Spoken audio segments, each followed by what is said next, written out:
Tess of the Durbeyfields by Thomas Hardy. Read by Adrian Pretzelis. Chapter 20. The season developed and matured.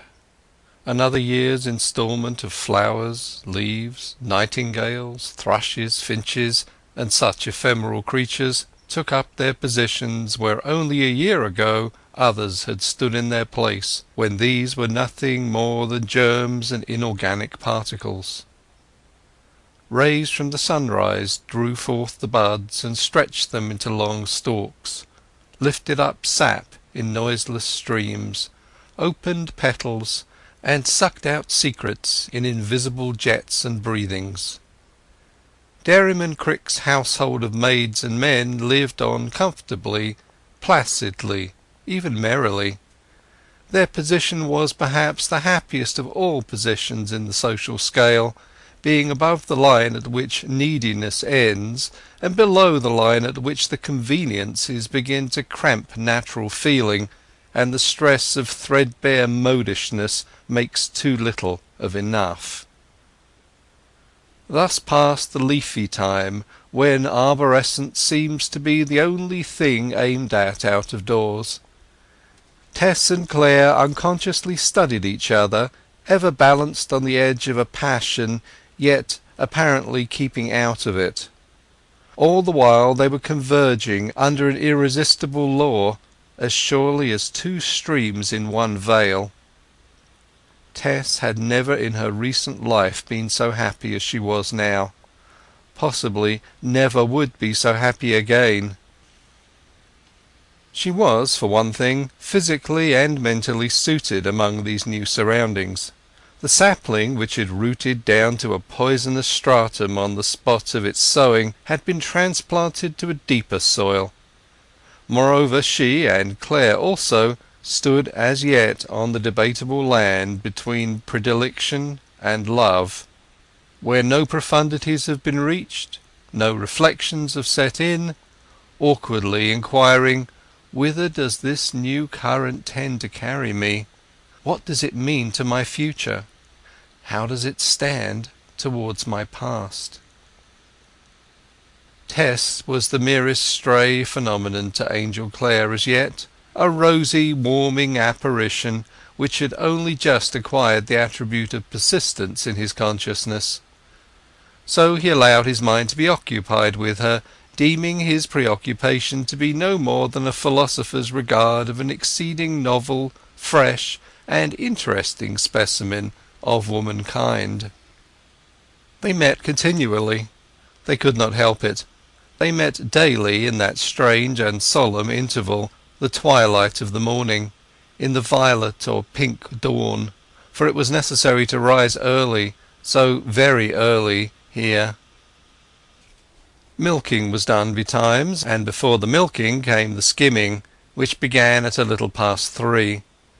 It usually fell to the lot of some one or other of them to wake the rest, the first being aroused by an alarm clock, and, as Tess was the latest arrival, and they soon discovered that she could be depended upon not to sleep through the alarm as the others did, this task was thrust most frequently upon her. No sooner had the hour of 3 struck and whizzed than she left her room and ran to the dairyman's door, then up the ladder to Angel's, calling him in a loud whisper, then woke her fellow dairymaids. By the time that Tess was dressed, Clare was downstairs and out in the humid air. The remaining maids and the dairyman usually gave themselves another turn on the pillow, and did not appear until a quarter of an hour later. The grey half-tones of daybreak are not the grey half-tones of the day's close, though the degree of their shade may be the same. In the twilight of the morning, light seems active, darkness passive. In the twilight of evening it is the darkness which is active and crescent, and the light which is the drowsy reverse. Being so often, possibly not always by chance, the first 2 persons to get up at the dairy house, they seemed to themselves the first persons up of all the world.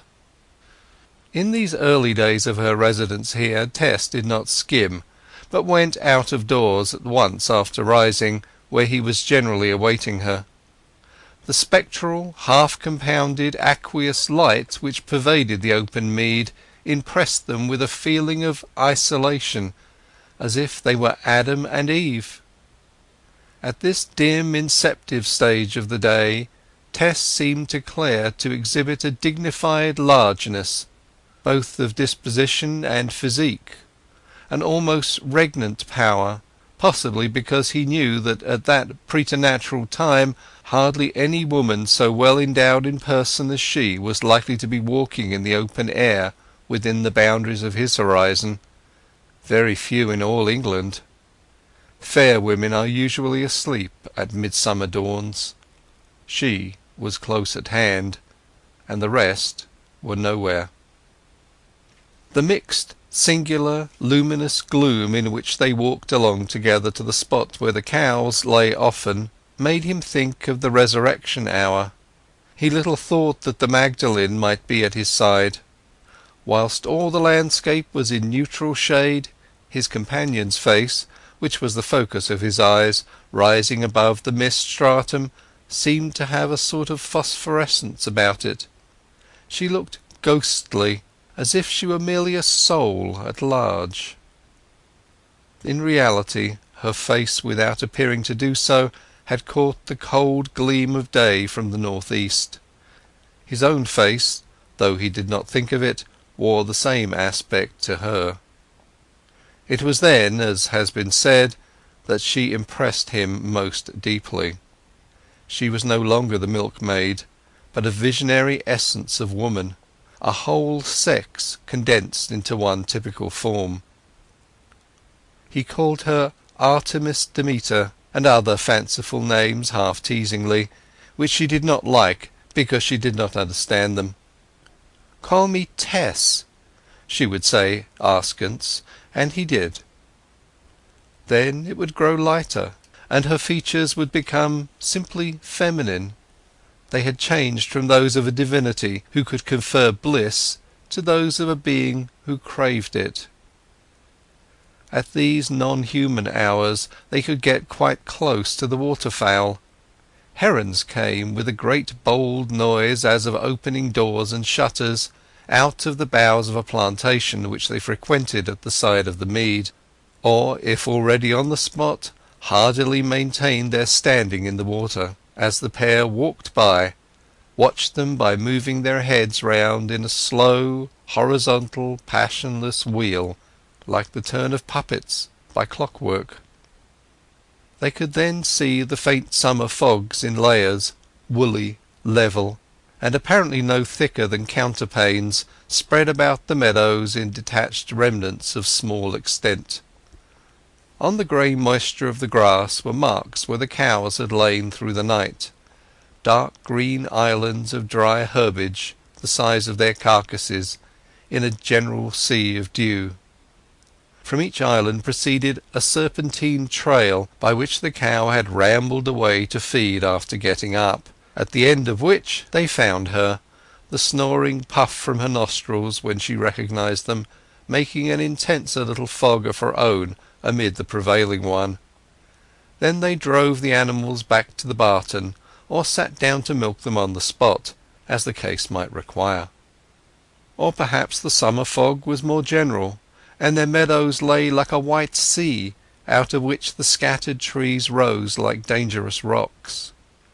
Birds would soar through it into the upper radiance, and hang on the wing sunning themselves, or alight on the wet rails subdividing the mead, which now shone like glass rods. Minute diamonds of moisture from the mist hung, too, upon Tess's eyelashes, and drops upon her hair like seed pearls. When the day grew quite strong and commonplace, these dried off her. Moreover, Tess then lost her strange and ethereal beauty. Her teeth, lips, and eyes scintillated in the sunbeams, and she was again the dazzlingly fair dairymaid only, who had to hold her own against the other women of the world. About this time they would hear Dairyman Crick's voice, lecturing the non-resident milkers for arriving late, and speaking sharply to old Deborah Fyander for not washing her hands. "For heaven's sake, pop thy hands under the pump, Deb. Upon my soul, if the London folk only knowed of thee and thy slovenly ways, they'd swallow their milk and butter more mincingly than they do already, and that's saying a good deal." The milking proceeded, till towards the end Tess and Clare, in common with the rest, could hear the heavy breakfast table dragged out from the wall in the kitchen by Mrs Crick, this being the invariable preliminary to each meal, the same horrible scrape accompanying its return journey when the table had been cleared. Chapter 20